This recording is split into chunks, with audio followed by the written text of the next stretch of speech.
tous. On se retrouve aujourd'hui pour une petite vidéo encore sur une console portable, et pour une fois ce ne sera pas une console chinoise au sens propre du terme, c'est-à-dire une console d'AliExpress ou d'Amazon, mais sur encore un Odroid. Alors c'est l'Odroid Go. Donc voilà la petite console. Alors j'ai déjà fait une vidéo dessus qui vous présentait ce projet en fait. L'Odroid Go, c'est une petite carte Odroid, une batterie, un boîtier style Game Boy. C'est à vous de l'assembler, et à l'époque c'était sorti à 35 $. Donc 35 $ aux USA, vous avez les frais de port. J'ai vu que sur Amazon il y avait un vendeur américain qui la vendait à 45 $ ou 45 € plus 9 € de frais de port.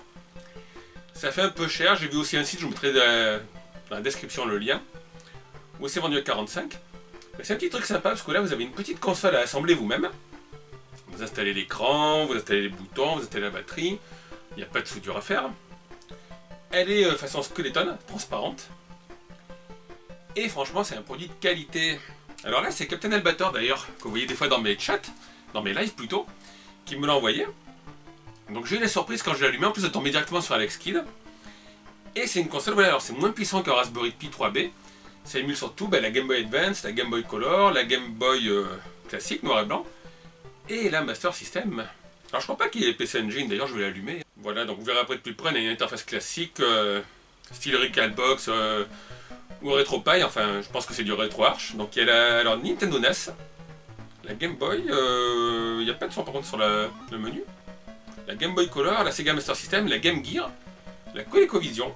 Ouais non, il n'y a pas la PC Engine, je sais pas si on peut la rajouter ou pas dedans. Donc par exemple, je vais aller sur Sega Master System. Voilà, je vais prendre un jeu, vous allez peut-être reconnaître le bruit. Allez, j'appuie sur Start.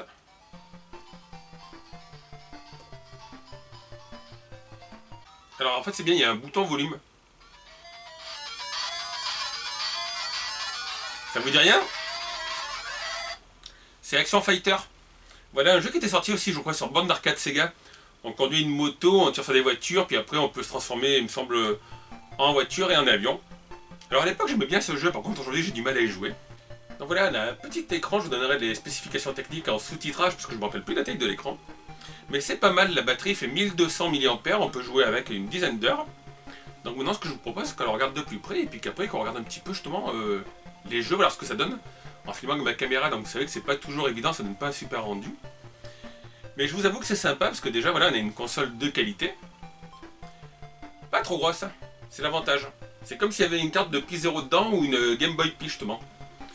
Voilà, elle est assez fine. Et puis on peut jouer à la Master System, donc c'est assez classe, parce que bon, il y a la NES, mais moi la NES, c'est pas mon truc préféré.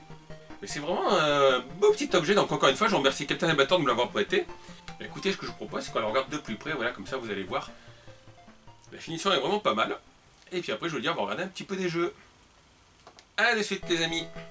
Et voilà de plus près l'Odroid Go. Donc là je l'ai pas encore allumé. Je vous l'ai dit, il est super sympa, transparent. Sur le boîtier vous voyez c'est gravé enfin Odroid. Donc le bouton je vous dis pour arriver au menu. Le bouton pour le son, apparemment il y a 3 réglages. Faible, moyen, fort ou fort et coupé. Select et Start, bouton B et A. Dedans la petite batterie. Le haut-parleur. Et derrière voilà en fait c'est ça, vous avez donc la carte à assembler. Ici c'est des connecteurs, je me souviens c'était pour un port d'extension je crois, pour pouvoir brancher d'autres appareils. Il y a un petit boîtier Bluetooth normalement dedans. Donc vous assemblez ça, la batterie, vous mettez ça dans le boîtier. Ici vous avez la carte SD que le Captain Albator m'a fourni avec. 16 gigabits. Vous assemblez le haut-parleur. Alors l'écran j'ai vu sur le mode d'emploi qu'il faut faire attention en l'emboîtant.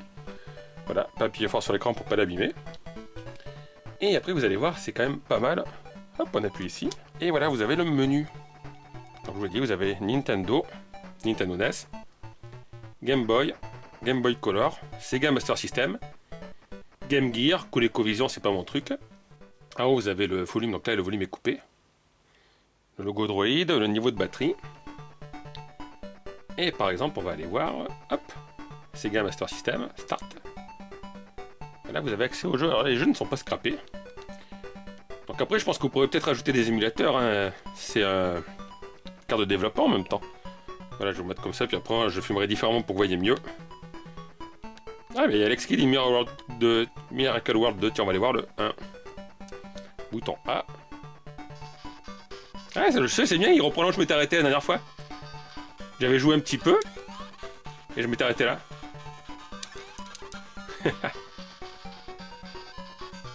Donc ça c'est pas mal, je vais vous montrer maintenant un petit peu les jeux pour que vous voyez comment ça rend, mais j'espère que là l'éclairage rend très bien en tout cas.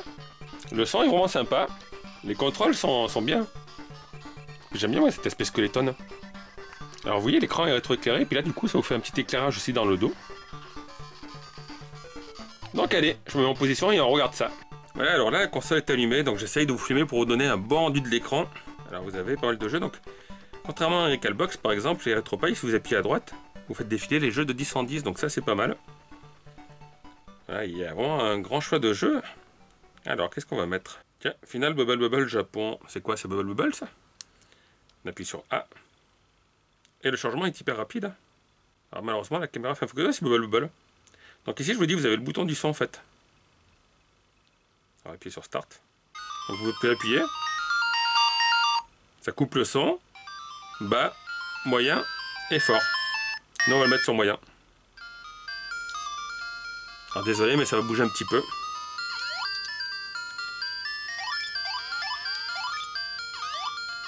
Hop, on va aller chercher le petit truc. Approche. Miam miam. Alors là vous voyez peut-être pas la caméra mais l'écran a vraiment un bon rendu. Hein. C'est un écran rétro-éclairé. Il n'est pas trop petit honnêtement. Ouh. Il ne reste plus qu'un qui est tout rouge. On va récupérer la banane.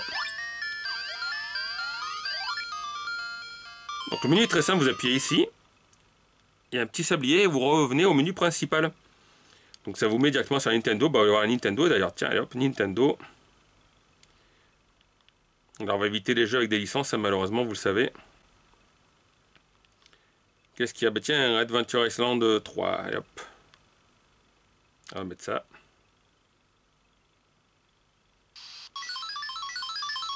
Tchou tchou tchou. Alors oui. C'est vrai que sur la NES, il faut appuyer sur Start. Tam tam tam tam tam tam tam tam tam tam. En fait, je vous montre souvent les mêmes jeux parce que ça permet de voir la différence. Donc là, je sais pas si vous voyez, mais ouais, l'écran est cool. Alors, il faut que je trouve ma hache. Ça va être le premier œuf normalement. Voilà, j'ai la hache.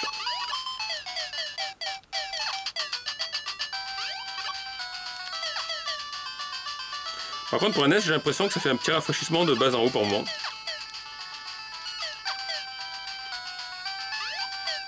C'est quoi ça? Non, ça c'est le rocher. Je peux le prendre. Merde. J'ai loupé l'œuf.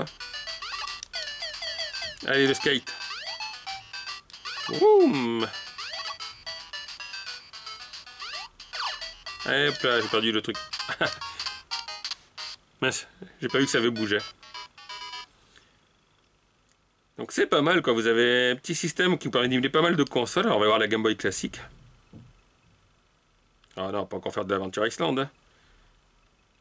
Qu'est-ce qu'on a dessus? L'attaque des tomates tueuses. Castlevania 2.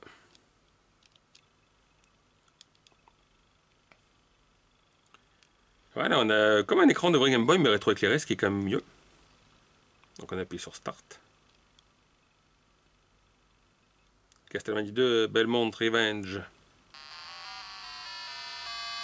Ouh, c'est parti.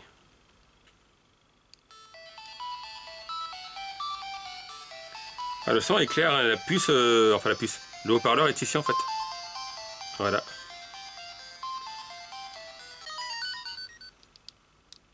Oh, ça marche au doigt et à l'œil, c'est très réactif.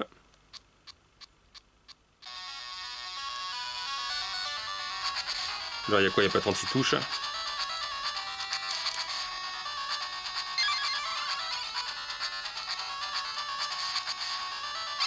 Après c'est du Castlevania classique, hein, on tape dans les chandeliers. Et on récupère voilà, les cœurs.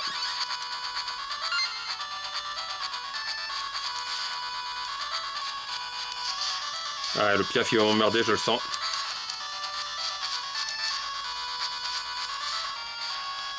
Est-ce qu'on peut tirer vers le haut? Non.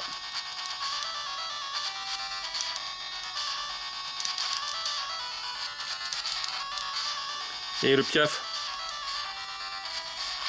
Ça y est, il est mort.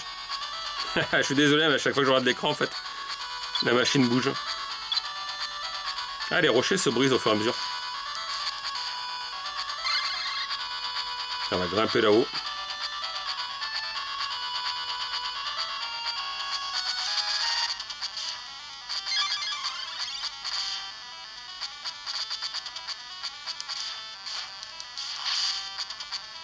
Ok, on a le lancé qui lance des boules maintenant. Le fouet, je veux dire. Après, c'est la maniabilité de la Game Boy. Hein.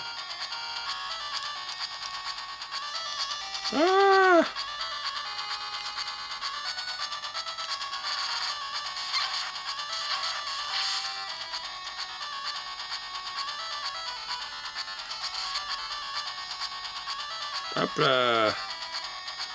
Qui c'est qui se cache derrière la porte?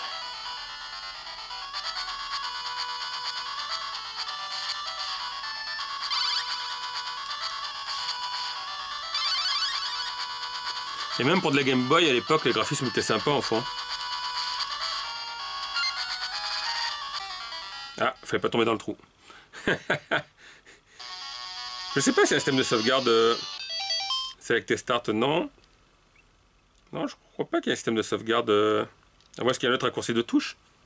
Je vais regarder sur le mode d'emploi. Ouais, non, en fait, vous n'avez pas de sauvegarde différents emplois. Par contre, si vous appuyez ici sur la touche pour venir au menu, ça va sauvegarder le jeu là où vous étiez.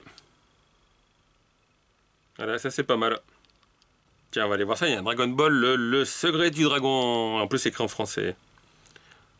Ta ta ta ta tam. Là, on est reparti sur la NES. Hein. On va appuyer sur Start. Allez, on va aller voir l'ermite. Bon, partons. Mais comment allons-nous les trouver? Tam, tam, tam, tam, tam. Essayez de vous rapprocher l'écran.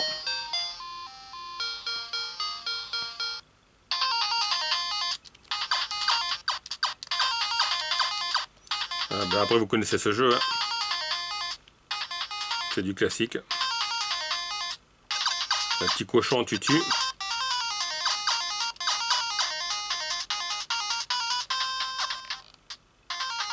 Cassez-vous. Ah, on peut pas rentrer, il faut les tuer tous.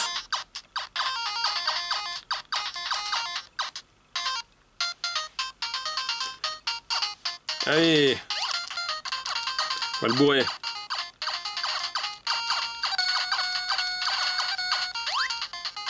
Et voilà, j'ai gagné. Poup, poup.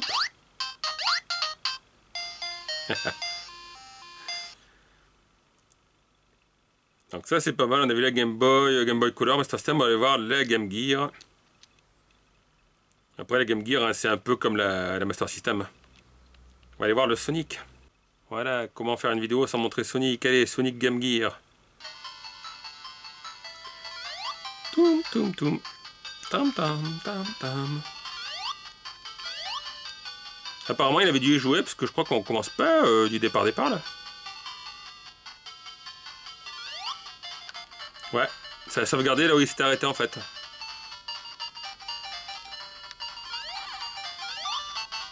Donc là en fait il faut sauter dessous. Et dans Sonic Master System en fait on n'a pas d'anneau quand on affronte un boss. C'est-à-dire que si on meurt, eh ben on meurt. Ça reste, on se fait toucher. Alors, par contre on pouvait y sauter comme ça dessus normalement. Voilà. Ah, il y a un bon rendu pour les couleurs, regardez le Sonic. Tam tam tam tam tam. Donc c'est ce que je vous disais en fait, vous n'avez pas de sauvegarde où vous voulez, mais quand vous quittez le jeu, par exemple si là je le quitte, et que je reprends plus tard, je recommencerai à ce niveau-là, je repartirai pas du départ. Donc désolé Captain Albator, mais je t'ai passé le boss du niveau 1. Après quoi, c'est la jungle, non? Non, bridge, c'est quoi? Donc après on a le bridge. Alors attention parce qu'il y a le hérisson à la con. Et on a toujours pas d'anneau. Ah, c'est très fluide, hein.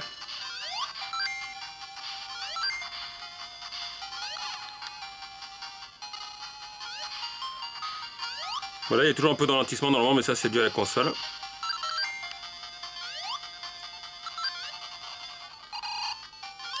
Boum. Ah oui, c'est vrai qu'il y a des trucs comme ça. Hop, la sauvegarde du niveau. Je suis désolé hein, si la console bouge. Et ici, il faut pas aller trop vite dans ce niveau. Ouais, le Sonic est invisible quand il est dans le bouclier. Et voilà, ça c'est ce qu'il faut pas faire. Non, le droïde est vraiment cool. Hein. Je pense pas que vous ayez un super rendu des couleurs, malheureusement. Alors, on va jeter un coup d'œil à la Game Boy Color. Qu'est-ce qu'il y a sur la Game Boy Color Ah, il a bien rempli, hein, 16 gigabits, ils sont remplis de jeux. Dragon Ball Z Legendary Super Warrior. Allons voir ça, tiens. Et là, vous voyez, c'est pareil, il a dû sauvegarder, donc ça repart de là où il était. Tout. Ah, il y a Piccolo. Est-ce que c'est centré là, oui. Bon, on va se battre, nous, c'est quoi ça?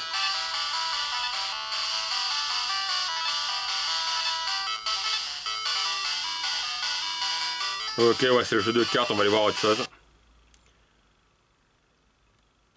Ce qui est dommage, voilà, c'est qu'à chaque fois, on revient sur le grand menu et il faut tout refaire pour parcourir un peu tout ça. Ah, il y a Ghost and Goblin. Mais pourquoi il est game over? Il a dû mourir, le jeu repart de là. Wouh!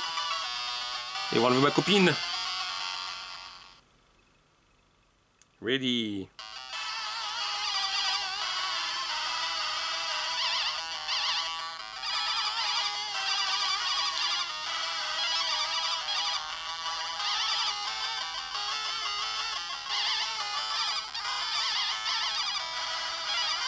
L'ancêtre de Ghouls and Ghosts. Hein.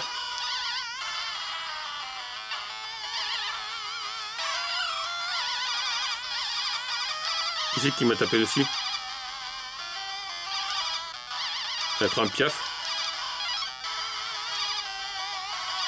Ah, c'est peut-être la plante qui m'a tapé dessus.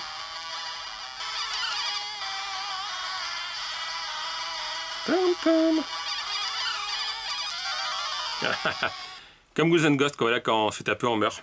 Et ben au final, écoutez, alors j'espère que ça aura bien filmé le rendu de l'écran, parce que l'écran est vraiment superbe. Je vous l'ai dit, mais encore une fois, c'est pas évident de vous filmer avec la caméra, en plus c'est pas du matériel de pro que j'ai. Mais ce petit Autoroid Go est vraiment sympa, donc bien sûr c'est un peu plus cher que les consoles chinoises. Mais dans celle-là, vous l'avez vu, vous pourrez émuler plusieurs consoles. Sûrement après peut-être rajouter d'autres consoles comme le PC Engine, je pense. Et si je vous dis, c'est le bouton du son, Select Start, A et B. Donc c'est un beau petit produit, je vais bien la remballer pour bien renvoyer, mais franchement, ouais. Si vous voulez une console, ouais, vous êtes sûr qu'il va bien marcher, que vous pourrez un petit peu customiser, contrairement aux consoles chinoises comme celle-ci que vous verrez bientôt, là, qui est une Game Boy Advance. Voilà, Game Boy Advance sympa, mais le son est pas terrible par contre. Celle-ci est pas mal, l'écran est assez net. Hein. Encore une fois, je vous rappelle qu'elle est extra plate, quoi. Extra plate, transparente, donc on voit tous les composants. Ça c'est cool, puis après vous pouvez brancher des trucs là, vous pouvez la customiser, enfin. Vous verrez sur le site d'Odroid, vous tapez Odroid Go. Vous voyez, c'est 10e anniversaire Odroid. Il y a des trucs qui sont vraiment pas mal là-dedans. Donc comme d'habitude, je vous mettrai le lien dans la description vers où la trouver, voilà. N'oubliez pas que c'est à vous de l'assembler. Vous l'assemblez, c'est facile. Après, c'est à vous d'installer le programme sur la carte SD, de trouver des ROM, ça c'est pas compliqué à trouver. Et vous avez comme une sorte de petite Game Boy, mais en mieux, parce que là vous avez la Game Boy, la Game Boy Color, la Master System, ça c'est top. La Game Gear, la ColecoVision et la Nintendo NES, quoi. Et comme vous le voyez, Captain Albator, il a mis un max de ROM dessus. Hein. J'essaie de vous rapprocher, voilà. L'écran est vraiment très net, quoi. Je dirais même que l'écran est de meilleure qualité que celui de la RetroStone, mais celui-là il est plus petit par contre. Donc je vous l'ai dit, n'hésitez pas à me dire ce que vous pensez de cette petite console. Laissez un petit pouce si la vidéo vous a plu, puis moi je vous dis à très bientôt. Ciao tout le monde!